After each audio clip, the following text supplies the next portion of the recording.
Hello नमस्कार मेरे साथियों, सभी का एक बार स्वागत है फिर से बिहार के नंबर 1 YouTube channel study with Ravi पर। जी हाँ दोस्तों, जैसा कि आपने थंबनेल में देखा होगा, आज हम सॉल्यूशन करने वाले हैं केमिस्ट्री के मॉडल पेपर की। जी हाँ दोस्तों, केमिस्ट्री के मॉडल पेपर जो कि सेल्फ क्रिएटेड मॉडल पेपर है साथियों, और इससे आपको साथियों ये मॉडल पेपर नंबर 1 है और अभी बहुत सारे आपको मॉडल पेपर दिया जाएगा इस चैनल पर, जो कि आपके एग्जाम के दृष्टिकोण से महत्वपूर्ण रहने वाला है। तो चलिए फटाफट से अपने दोस्तों के पास क्लास के शेयर कर देंगे। और अभी तक आप इस चैनल पर नए हैं तो प्लीज चैनल को सब्सक्राइब कर ले, बेल आइकन को प्रेस कर ले और अपने दोस्तों के पास फटाफट से इस क्लास को शेयर कर दे। चाहे जितने भी ग्रुप हो, सभी ग्रुपों में इस क्लास को शेयर कर दे ताकि सभी स्टूडेंट इस मॉडल पेपर के सॉल्यूशन को देख सके। तो चलिए साथियों फटाफट से अपने क्लास को शेयर कर देंगे। मैं सभी का वेट कर रहा हूं ताकि सभी स्टूडेंट एक साथ आए और सभी को मैं स्टडी कराऊं। तो चलिए साथियों फटाफट से अपने दोस्तों के पास, अपने साथियों के पास, अपने भाई एवं बहनों के पास फटाफट से क्लास को शेयर कीजिए। और ये सीरीज रहेगी साथियों, एग्जाम ओरिएंटेड सीरीज रहेगी और 90% लाने वाले ही स्टूडेंट देखे, क्योंकि मोस्ट इंपॉर्टेंट क्वेश्चन सिर्फ आपके इसके अंतर्गत कराए जाएंगे।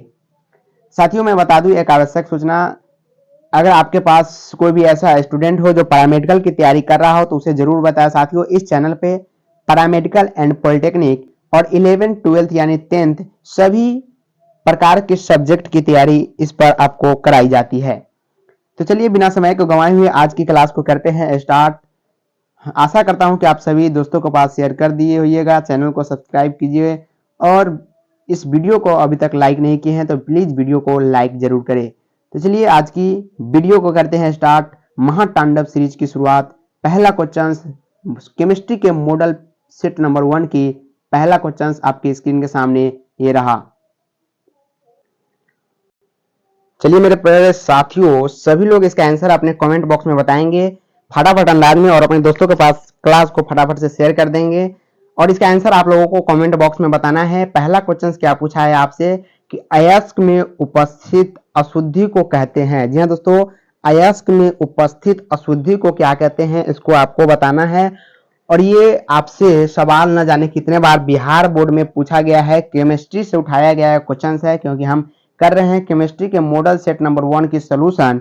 और इसका जवाब आपको कमेंट बॉक्स में देना है कि अयस्क में जो उपस्थित अशुद्धि होती है साथियों, उसे हम क्या कहते हैं। ऑप्शन ए फ्लस्क कहते हैं, ऑप्शन बी गैंग कहते हैं, या ऑप्शन सी स्लैग, या ऑप्शन डी मिश्र धातु। तो क्या कहते हैं साथियों, अयस्क में उपस्थित अशुद्धि को क्या कहते हैं।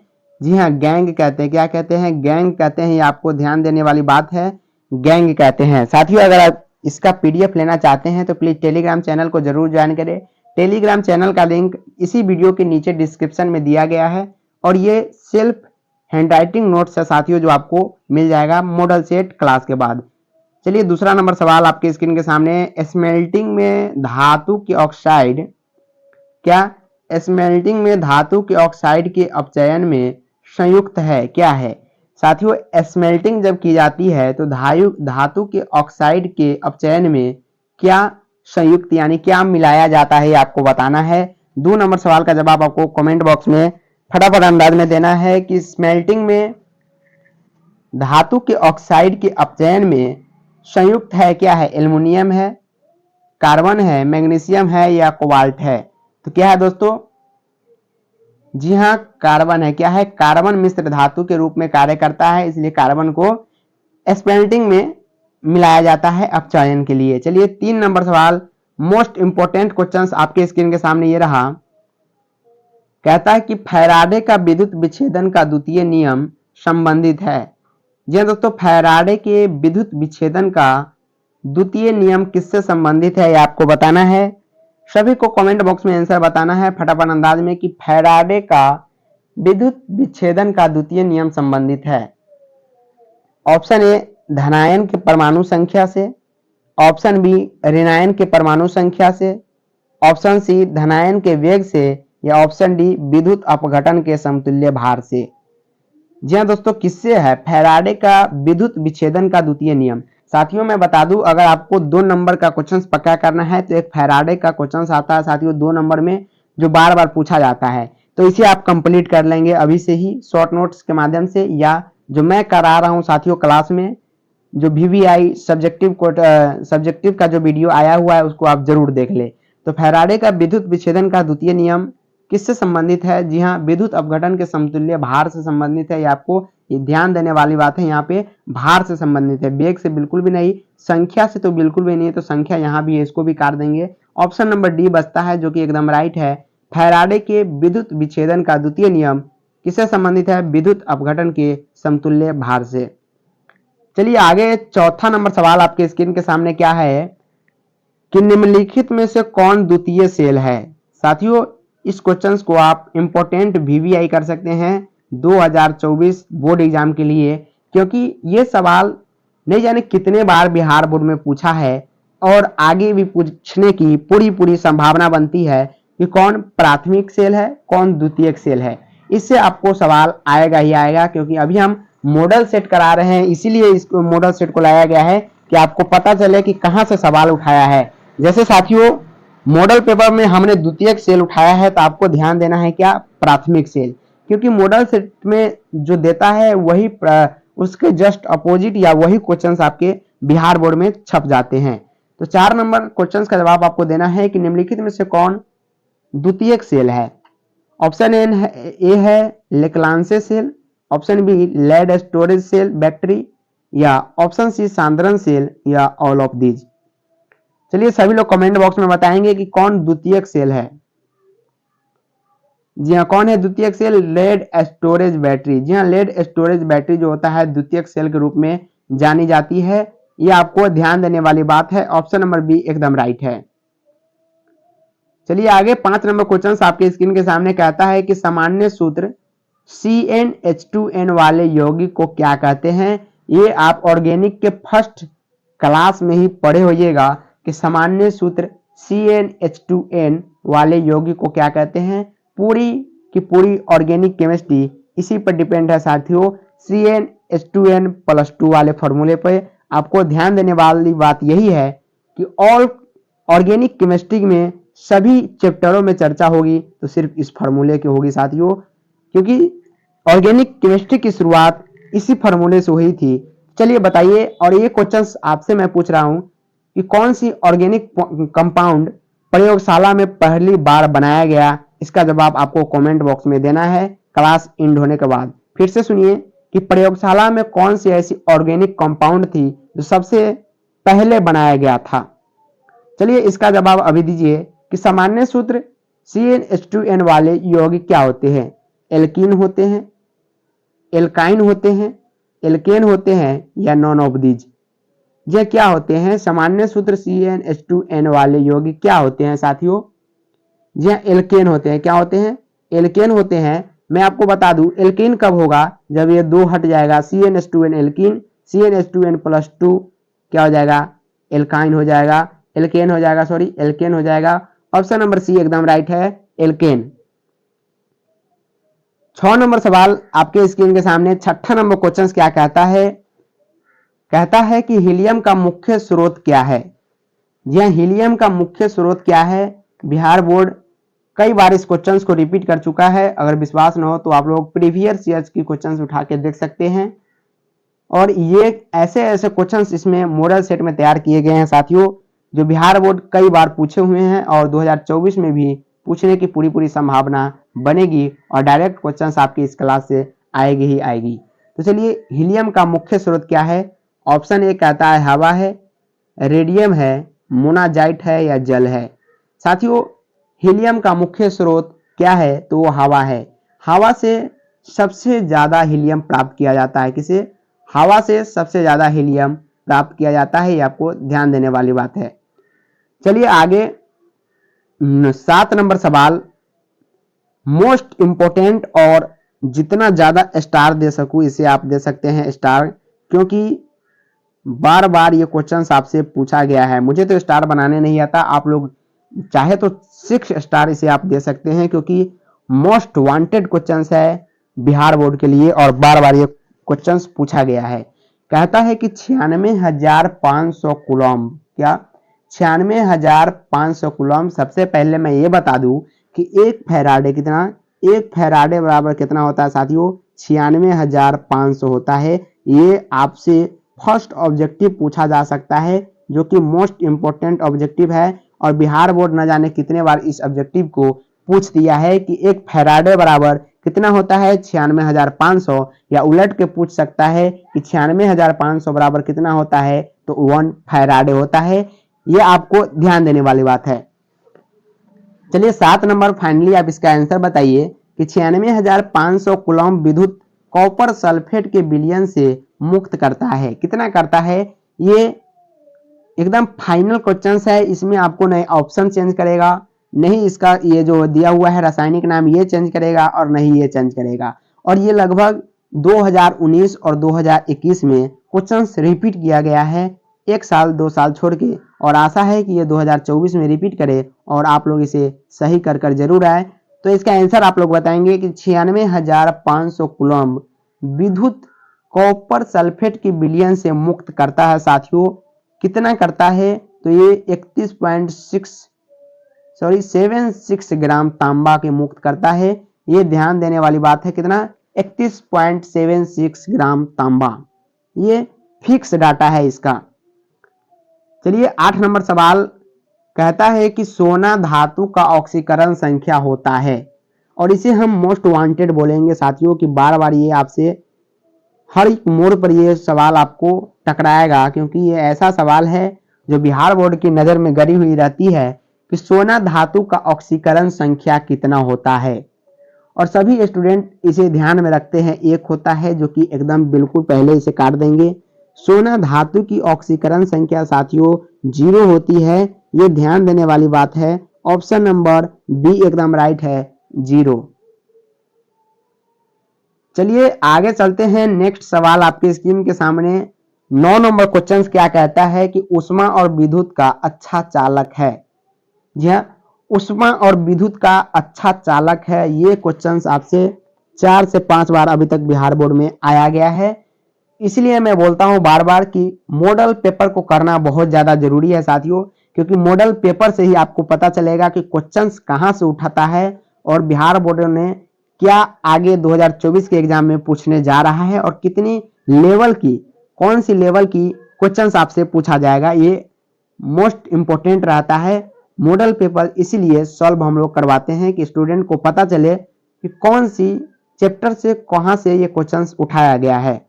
तो चलिए 9 नंबर सवाल है कि उष्मा और विद्युत का अच्छा चालक है। जी हाँ, उष्मा और विद्युत जब भी दोनों बोले, जी हाँ दोनों बोले तो कौन सा हो जाएगा? उष्मा और विद्युत क्या हो जाएगा साथियों?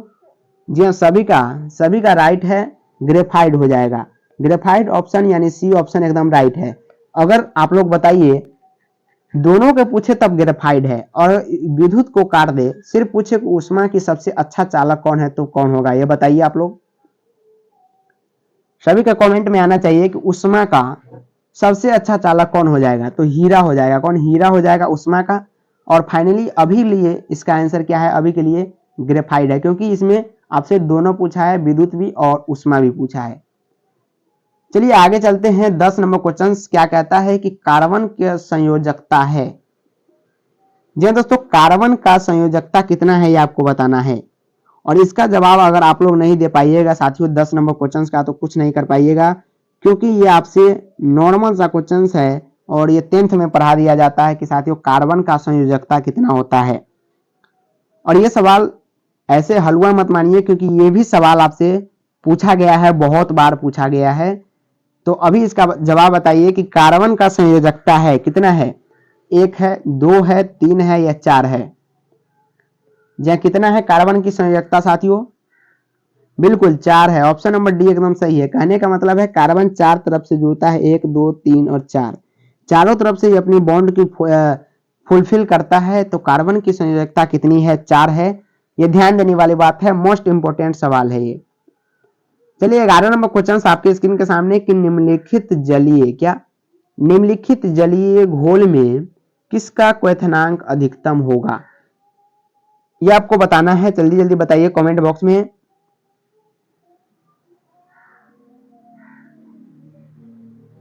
साथियों मैं बता दूं, ये भी क्वेश्चंस एक ऐसा क्वेश्चंस है जिसका डाटा अभी तक चेंज नहीं किया गया। जितने बार ये क्वेश्चंस आपके बिहार बोर्ड में पूछा गया, 6 से 7 बार ये क्वेश्चंस पूछा गया, कंपार्टमेंटल में भी पूछा गया, फाइनल एग्जाम में भी पूछा गया साथियों। तो जलीय घोल में किसका क्वथनांक अधिकतम होता है और कम होता है? दो क्वेश्चंस में से एक क्वेश्चंस आपके 2024 में टकराएंगे ही टकराएंगे, ये आपको ध्यान देने वाली बात है। तो चलिए 11 नंबर सवाल कहता है कि निम्नलिखित में से किसका जलीय घोल में किसका क्वथनांक अधिकतम है? ऑप्शन देखिए, ऑप्शन कहता है 1 मोल Na2SO4, ऑप्शन बी 1 मोल NH4NO3, ऑप्शन सी 1 मोल KNO3 और ऑप्शन डी 1 मोल NaOH। तो किसका क्वथनांक अधिकतम होगा? जी हाँ, सभी का राइट है Na2SO4। लाजवाब कमेंट सभी का आ रहा है, ऑप्शन नंबर एकदम राइट है Na2SO4। 12 नंबर सवाल क्या है कि सल्फाइड अयस्कों को क्या, सभी का ऑप्शन आना चाहिए कमेंट बॉक्स में, आंसर आना चाहिए। 11 नंबर सवाल हमने कर लिया। 12 नंबर सवाल आपके स्क्रीन के सामने कि सल्फाइड अयस्कों को सामान्यतः किस से संकेंद्रित करते हैं? संकेंद्रित करने का मतलब उससे अलग करना। सल्फाइड अयस्कों से सामान्यतः अलग करने की प्रक्रिया संकेंद्रित कहलाती है। तो किस विधि से करते हैं? जारण, गुरुत्वाकर्षण, कार्बन के द्वारा अवकरण या फेन उत्प्लावन विधि? सभी लोग को कमेंट बॉक्स में बताना है कि सल्फाइड अयस्कों का सामान्यतः किस से संकेंद्रित यानी अलग करते हैं साथियों? जी हाँ, फेन उत्प्लावन विधि के द्वारा ही सल्फाइड अयस्कों का सांद्रण किया जाता है और इसे आप तैयार कर लेंगे। 5 नंबर में क्वेश्चंस आपको पूछेगा साथियों। सल्फाइड अयस्कों के सांद्रण से 5 नंबर के सवाल कई बार बिहार बोर्ड में पूछा गया है, जिसमें आप जारण भी तैयार कर लेंगे, ये भी 2 नंबर में पूछेगा। गुरुत्वाकर्षण के द्वारा भी पूछेगा और फेन उत्प्लावन तो मोस्ट इंपोर्टेंट रहता है बिहार बोर्ड के लिए। चलिए आगे अगला चलते हैं साथियों। आगे चलने से पहले अभी तक अपने दोस्तों को पास क्लास को नहीं शेयर किए तो शेयर कीजिए, क्योंकि ज़्यादा से ज़्यादा संख्या में स्टूडेंट आए और मुझे हौसला मिले आगे की क्लास कराने के लिए। तो स्टडी विथ रवि चैनल को सब्सक्राइब कीजिए, बेल आइकन को प्रेस और अपने दोस्तों को पास शेयर जरूर कीजिए, सभी का भला होना चाहिए। तो चलिए 13 नंबर सवाल का जवाब आपको देना है। 13 नंबर क्वेश्चन आपसे क्या पूछा? 13 नंबर सवाल है साथियों कि कैनेजारो प्रतिक्रिया नहीं दिखलाता। जब फटाफट से इसका आंसर बताइए कि कैनिजारो प्रतिक्रिया नहीं दिखाता। कौन सी प्रतिक्रिया कैनिजारो नहीं दिखाती है? Option A formaldehyde, option B acetaldehyde, option C benzaldehyde या सल्फ्यूरस। जी हाँ, कौन सी ऐसी प्रतिक्रिया है जो कैनिजारो नहीं दिखाता है, ये आपको बताने चाहिए फटाफट आंसर में। जी हाँ, सभी का ऑप्शन नंबर सी आ रहा है बेंजल्डिहाइड। बेंजल्डिहाइड एकदम राइट ऑप्शन है। कैनिजारो प्रतिक्रिया बेंजल्डिहाइड नहीं कराता और इसे भी आप तैयार कर सकते हैं। 2 नंबर में सवाल आपसे पूछा जा सकता है कैनिजारो प्रतिक्रिया के बारे में। अगर आपके पास इसका नहीं कर सकते, आपके पास इसे सुविधा नहीं है, तो मैं आऊंगा लेकर नेक्स्ट क्लास में साथियों most subjective question, short subjective question की सीरीज, उसमें सभी क्वेश्चंस को मैं डील करने वाला हूं। तो चलिए आगे 14 नंबर सवाल कहता है, 14 नंबर सवाल है साथियों कि किस अणु का द्विध्रुव आघूर्ण शून्य है? किस अणु का द्विध्रुव आघूर्ण शून्य है, ये आपको बताना है। फटाफट से इसका आंसर कमेंट बॉक्स में बताइए आप लोग। ऐसा कौन सा अणु है जिसका द्विध्रुव आघूर्ण शून्य है? साथियों इसका फॉर्मूला होता है 2 में n+1 2, इसे द्विध्रुव आघूर्ण निकाला जाता है। तो चलिए बताइए कि द्विध्रुव आघूर्ण शून्य किसमें है, इनमें से कौन सी अणु में है? यह सभी का राइट ऑप्शन आ रहा है, ऑप्शन नंबर डी एकदम राइट है CH2Cl। जी हाँ, CH2Cl। जब भी यहाँ पर आपको दिखे 3 और ये 3 में तो हरगिज करके होता ही है द्विध्रुव आघूर्ण, इसमें भी होता है क्योंकि क्लोरीन आ गया हुआ है, इसमें द्विध्रुव आघूर्ण पाया जाता है। ब्रोमीन में भी पाया जाता है और नाइट्रोजन में भी पाया जाता है, ये ध्यान देने वाली बात है। चलिए 15 नंबर सवाल आपके स्क्रीन के सामने कहता है, क्या कहता है 15 नंबर क्वेश्चन कि बीसीसी इकाई सेल, क्या बीसीसी इकाई सेल, ये आपको सॉलिड स्टेट से उठाया गया क्वेश्चन है और सॉलिड स्टेट में सबसे ज्यादा क्वेश्चंस कहीं से उठा है तो रिक्तिका से उठा है। जी हाँ, रिक्तिका से उठा है, आप लोग जाके देख सकते हैं। तो 15 नंबर सवाल है कि बीसीसी इकाई सेल में मुक्त खाली जगह का प्रतिशत है। रिक्तिका जैसा कि हमने बताया, और यहाँ पे सवाल भी रिक्तिका से है कि खाली जगह का प्रतिशत कितना है बीसीसी इकाई सेल में। जी हाँ, 32 है, 34 है, 28 है या 30 है, ये आपको बताना है बीसीसी इकाई सेल में मुक्त यानी खाली जगह का प्रतिशत। तो कितना है साथियों? जी हाँ, सभी का राइट ऑप्शन है ऑप्शन नंबर ए 32%। साथियों, यहाँ से एक हिंट मिलती है मॉडल पेपर से कि 2024 में क्या पूछ सकता है इस क्वेश्चन के बदले। तो आपसे यहाँ पे रिक्त स्थान यानी खाली यानी मुक्त स्थान पूछा है, तो आपसे भरा हुआ स्थान पूछा जा सकता है। तो भरा हुआ स्थान कितना हो जाएगा? 100 में से 32 को घटा देंगे, क्योंकि रिक्त 32 है, तो कितना हो जाएगा साथियों? 68। जी हाँ, 68% कितना रहता है? भरा हुआ रहता है बीसीसी इकाई सेल में। 16 नंबर सवाल मोस्ट इंपोर्टेंट क्वेश्चन जिसे हम बोलेंगे, लगभग ये 2018 और उसके बाद 2021 और 2022 में रिपीट किया गया क्वेश्चन है। 3 साल इससे पहले भी रिपीट किया गया है, लेकिन इतना ध्यान नहीं कि कब रिपीट किया गया है, लेकिन 3 साल में बता दूं साथियों ये रिपीट किया गया। तो 16 नंबर सवाल क्या कहता है कि किसका +2 ऑक्सीकरण अवस्था सबसे स्थिर है? किसका +2 ऑक्सीकरण अवस्था सबसे स्थिर है, ये आपको बताना है। तो 16 नंबर सवाल का जवाब आपको कमेंट बॉक्स में फटाफट दीजिए सभी लोग। ऑप्शन ए एसएन, एसएन का मतलब होता है क्या? 3 होता है, एजी या फेरिक या पीबी। यह कौन है जिसका ऑक्सीकरण +2 अवस्था में सबसे स्थिर है? जी हाँ, पीबी। ऑप्शन नंबर डी एकदम राइट है, पीबी का +2 ऑक्सीकरण अवस्था सबसे स्थिर है। आगे 17 नंबर सवाल कहता है साथियों कि किस बिलियन के 200 ml में, एक मिनट साथियों,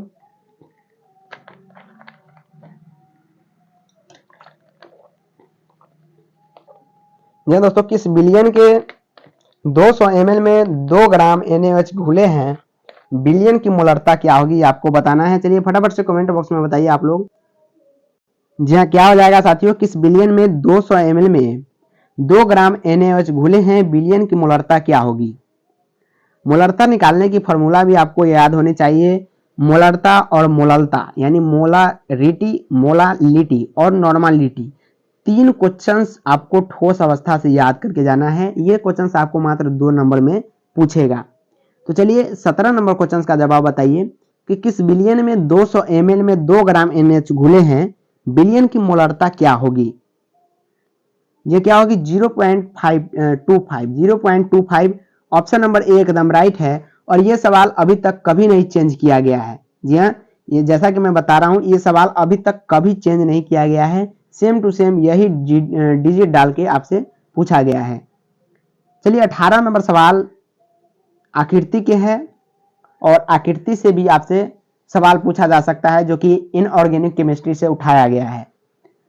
18 नंबर सवाल है कि HCF4 का आकार होता है। चलिए बताइए फटाफट से, HCF4 का आकार कैसा होता है? चतुष्फलकीय, स्क्वायर, प्लेनर, पिरामिडल या लीनियर? सभी का कमेंट बॉक्स में आंसर आना चाहिए। HCF4 का आकार होता है, कैसा होता है साथियों? स्क्वायर प्लेनर होता है। कैसा? स्क्वायर प्लेनर होता है, इस तरह से, यह इस तरह से होता है स्क्वायर प्लेनर। ये आपको ध्यान देने वाली बात है। चलिए आगे 19 नंबर सवाल आपकी स्क्रीन के सामने। फटाफट से स्टडी विथ रवि चैनल को सब्सक्राइब करते जाइए। अभी तक वीडियो को लाइक नहीं किए हैं तो प्लीज वीडियो को लाइक जरूर करें, और लास्ट में कमेंट में जरूर बताएं कि आज की क्लास कैसा लगा। अभी तो बहुत सारे क्वेश्चंस बाकी है इसमें, तो चलिए आगे चलते हैं। 19 नंबर सवाल कहता है कि निम्नलिखित में से कौन हाइड्रोजन बंधन नहीं बनाता? ये दोस्तों निम्नलिखित में से कौन है जो हाइड्रोजन बंधन कभी नहीं बनाता? क्या NH3 है, H2O है, HF है या HCl है? साथियों HCl, जी हाँ, HCl ऐसी प्रजाति है जो हाइड्रोजन बंधन तो कभी नहीं बनाता, हर हालत में भी ये हाइड्रोजन बंधन बनाने से इनकार कर देता है। 20 नंबर सवाल आपके स्क्रीन के सामने, एवोगाद्रो संख्या बराबर होता है। इसे आप मोस्ट इंपोर्टेंट के अंतर्गत रख सकते हैं। VBI से जितने बार लिख सके आप लिख सकते हैं, जितनी भी लगाना है, जितने आई लगाना है लगा सकते हैं, क्योंकि ये सवाल आपसे पूछने की संभावना 100% बनती है। चलिए बताइए कि एवोगाद्रो संख्या बराबर होता है कितना। ऑप्शन ए बोलता है 6.03 इंटू 10⁻24। ऑप्शन बी 6.023 इंटू 10⁻23 और ऑप्शन सी 6.023 इंटू 10 ऑप्शन -23 या 11.2। यह आंसर बताने से पहले सभी का राइट ऑप्शन है। एवोगाद्रो संख्या बराबर कितना होता है 6.023 इंटू 10⁻23 होता है, ना कि -23। ये ध्यान देने वाली बात है। ऑप्शन नंबर बी एकदम सही है। चलिए 21 नंबर सवाल, अगला सवाल मोस्ट इंपोर्टेंट क्वेश्चन क्या है कि हरा थोता का रासायनिक सूत्र है। और ये भी जितना स्टार लगा सकते हैं लगा लीजिए, क्योंकि ये भी क्वेश्चंस कई बार पूछा गया है बिहार बोर्ड में। हरा थोथा का रासायनिक सूत्र क्या है। यह क्या है FeSO4 इंटू 7H2O। 7 यहाँ पे आपको ध्यान देने वाली बात है। हरा थोथा में FeSO4 इंटू 7H2O होता है हरा थोथा का रासायनिक सूत्र। चलिए 22 नंबर सवाल आपके स्क्रीन के सामने कि बोरॉन विकर्ण संबंध दर्शाता है। बोरॉन विकर्ण संबंध कौन दर्शाता है। 22 नंबर सवाल का जवाब आप लोग कमेंट बॉक्स में देंगे। बोरॉन विकर्ण संबंध एल्युमिनियम से, कार्बन से, सिलिकॉन से या टिन से। यह सभी लोगों का आंसर कमेंट बॉक्स में आना चाहिए। फटाफट से क्लास को शेयर करें। महातांडव सीरीज चल रही है साथियों, और ये आगे चलती रहेगी। रोज के दिन आपको पास इसी टाइम पे क्लास आता रहेगा। तो बोरॉन विकर्ण संबंध दर्शाता है, यह एल्युमिनियम से दर्शाता है। बोरॉन विकर्ण संबंध ऑप्शन नंबर ए एकदम सही है। चलिए आगे 23 नंबर सवाल आपके स्क्रीन के सामने कि हीरे में कार्बन का संकरण है। जी दोस्तों, हीरे में कार्बन का संकरण क्या है ये आपको बताना है। 23 नंबर सवाल आपसे यही पूछा है कि हीरे में कार्बन का संकरण क्या है। sp3, sp2, sp या dsp। यह dsp2 क्या है हीरे में कार्बन का संकरण। फटाफट से आप लोग कमेंट बॉक्स में बताएंगे क्या है साथियों। यह सभी का राइट ऑप्शन है sp3 है। क्या है sp3 है हीरे में कार्बन का संकरण। एकदम राइट ऑप्शन है sp3। जी दोस्तों, मोस्ट इंपोर्टेंट क्वेश्चंस इसे आप कह सकते हैं, और जितना हो सके स्टार लगा सकते हैं, क्योंकि बिहार बोर्ड न जाने कितने बार इस क्वेश्चंस को अपने पेपर में छापा होगा कि सिनेबार कहा जाता है। सिनेबार सबसे पहले मैं बता दूं, ये सिंदूर को कहा जाता है जो मांग में लाया जाता है शादी के समय। तो सिनेबार ही होता है साथियों, जो शादी में सिंदूर डालने में काम आता है। तो सिनेबार कहा जाता है H2S, ZNS, HGS, PBS। सभी लोगों को कमेंट बॉक्स में बताना है सिनेबार कहा जाता है किसको। हाँ, ये क्वेश्चन तो क्यों नहीं होगा, सभी को याद है HGS। यह HGS को सिनेबार कहा जाता है, ये आपको शादी से ध्यान रखना है HGS। 25 नंबर सवाल क्या पूछा है कि श्रृंखलन गुण सबसे ज्यादा होता है। यह श्रृंखलन गुण सबसे ज्यादा किसमें होता है, फास्फोरस, कार्बन, सल्फर या जिंक में। 25 नंबर सवाल का जवाब आप लोग दीजिए फटाफट से कि श्रृंखलन गुण सर्वाधिक किसमें होता है। तो कार्बन में होता है। किसमें, कार्बन में श्रृंखला बनाने की गुण सर्वाधिक होती है, अनंत होती है। जहां तक आप जा सकते हैं वहां तक इसमें श्रृंखला बना सकते हैं। चलिए आगे 26 नंबर सवाल आपके स्क्रीन के सामने ये रहा। कहता है कि किस वस्तु के प्रतिक्रिया करने का दर निर्भर करता है। जी हाँ दोस्तों, किस वस्तु के प्रतिक्रिया करने की दर निर्भर करता है किस चीज पर। इसमें आपको फटाफट से आंसर बताना है कि किस वस्तु के प्रतिक्रिया करने की दर निर्भर करती है। परमाणु भार, समतुल्य भार, संक्रिय भार या अनुभार। सभी लोग बताइए फटाफट से, सभी का कमेंट आना चाहिए। कोई गपशप नहीं, कोई बात नहीं, सिर्फ आंसर, क्वेश्चन आंसर की बात कीजिए फटाफट से। किस वस्तु की प्रतिक्रिया करने का दर निर्भर करता है, किस चीज पर करता है साथियों? जी हाँ, सक्रिय भार पर करता है। किस पे? सक्रिय भार पर। 1-2 का आंसर गलत आ रहा है, जो कि बिल्कुल असहनीय है। तो चलिए 27 नंबर सवाल आपके स्क्रीन के सामने ये रहा। सभी लोग इसका आंसर कमेंट बॉक्स में बताएंगे 27 नंबर क्वेश्चन का।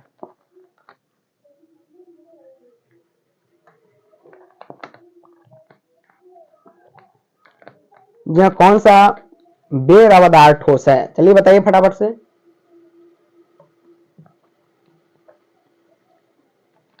निम्नलिखित में से कौन बेरवादार ठोस है? Option A graphite, option B chrome chrome aluminium, chrome aluminium एक होता है साथियों, क्वार्ट्ज ग्लास, सिलिकॉन कार्बाइड। यह कौन बेरवादार ठोस है?